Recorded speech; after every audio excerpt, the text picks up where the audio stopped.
안녕하세요. 오늘 파트 6를 시작합니다.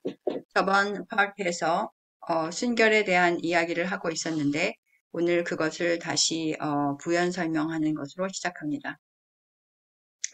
한 가지 분명한 것은 음식으로 변태가 되는 일은 별로 없고 있어도 제한적이다.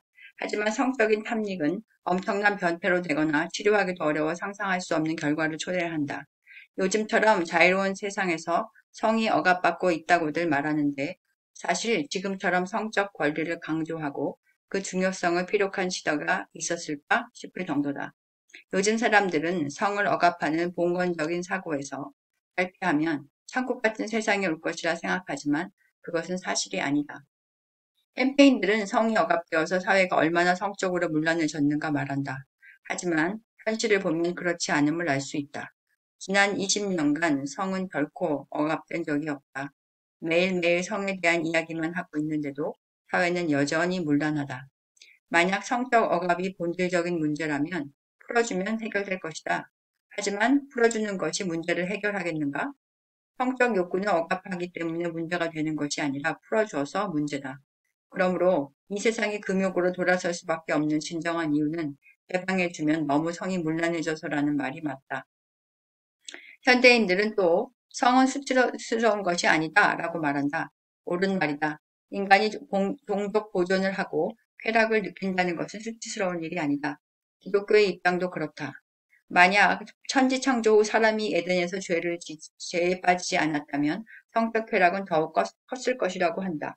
기독교가 성과 몸과 쾌락을 나쁜 것으로 본다는 것은 큰 오해이다. 기독교는 그 어느 종교보다도 육체의 가치를 인정하는 종교이다. 우리의 몸은 행복과 아름다움과 에너지 충전에 있어 가장 핵심적인 요소이다. 하지만 사람들이 섹스는 창피한 것이 아니다라고 말할 때 섹스에 탐닉하는 것은 하나도 창피한 것이 아니다라는 뜻이라면 기독교적 관점에 부합하지 않는다. 음식을 즐기는 것은 창피한 것이 아니지만 만약 먹는 것만이 인생의 목적이 되어 그것만 쫓는다면 창피한 일이면 분명하다. 솔직히 말해 인간의 역사에 순결을 지키자고 한 시절이 있었나? 세상은 시대를 막론하고 항상 우리의 성욕에 불을 지펴 돈을 벌려고 했다. 그럼에도 불구하고 신은 사람이 이러한 선동에 저항할 힘이 없다는 것을 안다. 사람들이 얼마나 성욕에 저항하기 힘들어하는지 안다. 그래서 각 사람의 진정성과 인내로 얼마나 그것을 극복하려 하는지 그의 노력을 본다. 진정한 치료를 원하면 진심으로 치료되기를 원해야 되는데 우리는 진정으로 원하지도 않으면서 무언가를 원하는 척하는 경우가 많다. 나를 순결하게 하소서. 하지만 지금 말고 나중에 하듯이 말이다. 이 태도는 순결뿐만 아니라 다른 도덕적 태도에도 마찬가지로 적용된다.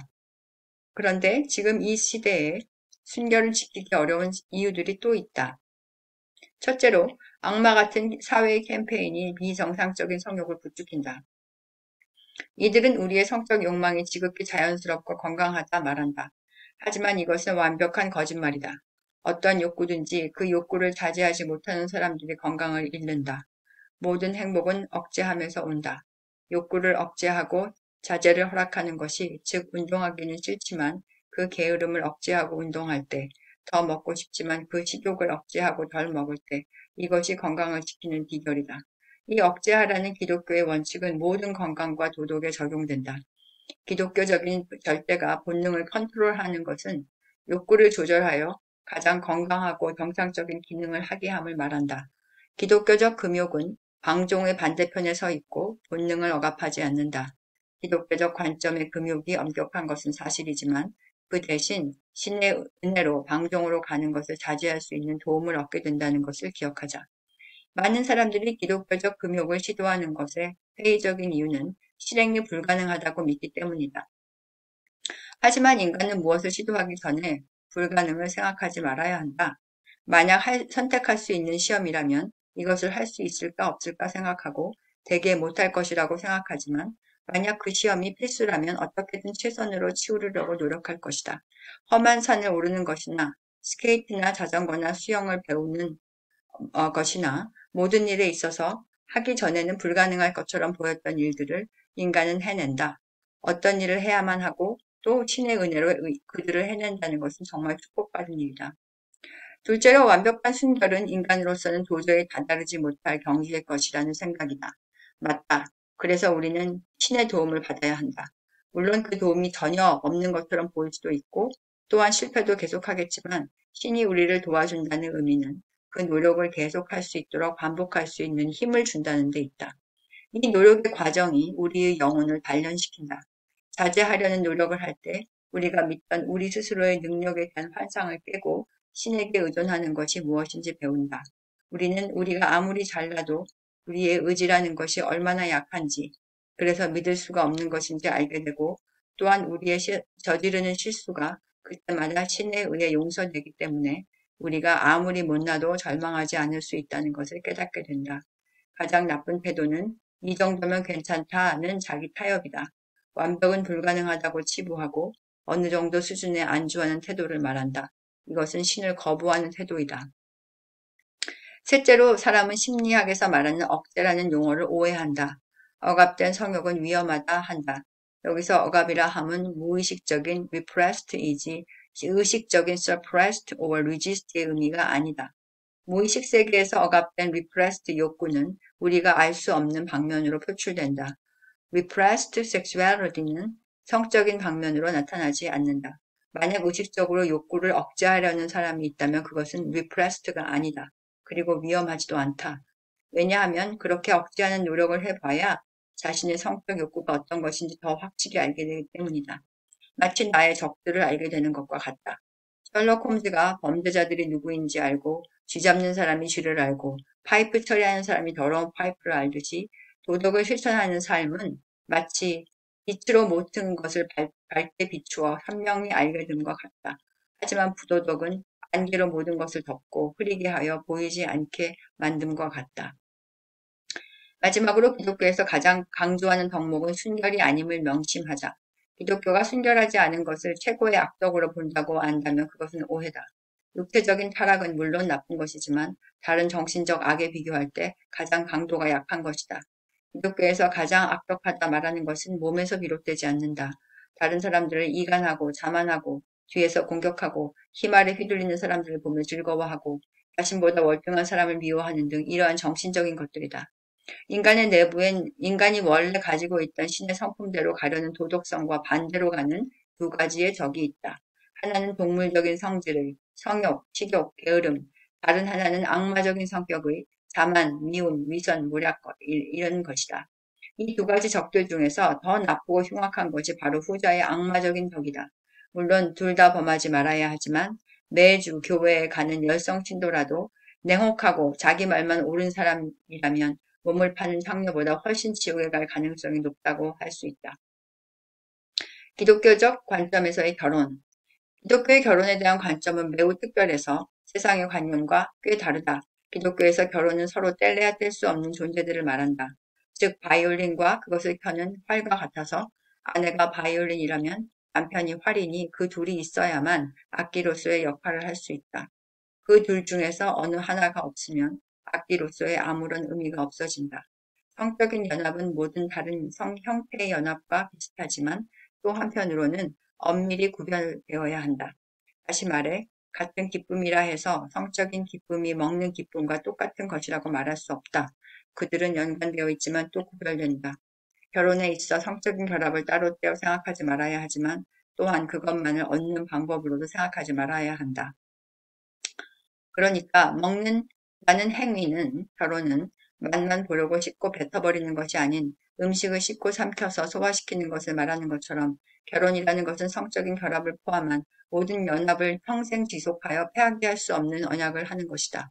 교회 계파마다 교리가 조금씩 다르지만 이 파기할 수 없다는 기독교적 결혼과는 하나같이 공통분모이다. 이 일에 있어서 관에서만큼은 종파가 달라도 기독교인이라면 세상 사람들이 생각하는 결혼관과 확연히 다르다. 그들 모두 이혼은 마치 몸 한 부분을 잘라내는 것과 같다고 생각한다. 그 수술이 너무 가혹해서 할 수 없다고 생각한다. 그 수술을 한다는 것은 정말 어쩔 수 없는 최후의 수단일 경우이다. 마치 두 다리를 절단하는 것 같은 것이 이혼이요. 사업하다 헤어지거나 어떤 계약을 파기하는 것과는 절대 비교할 수 없는 고통이라고 본다. 반면 세상 사람들은 이혼은 부부가 더 이상 사랑이 없다고 느끼거나 혹은 다른 사람에게 사랑에 빠졌을 때 단순히 파트너를 재정립하는 과정이라고 생각한다. 기독교에서 보는 결혼과 순결은 정직과 정의의 문제이다. 정의는 약속을 지키는 것이다.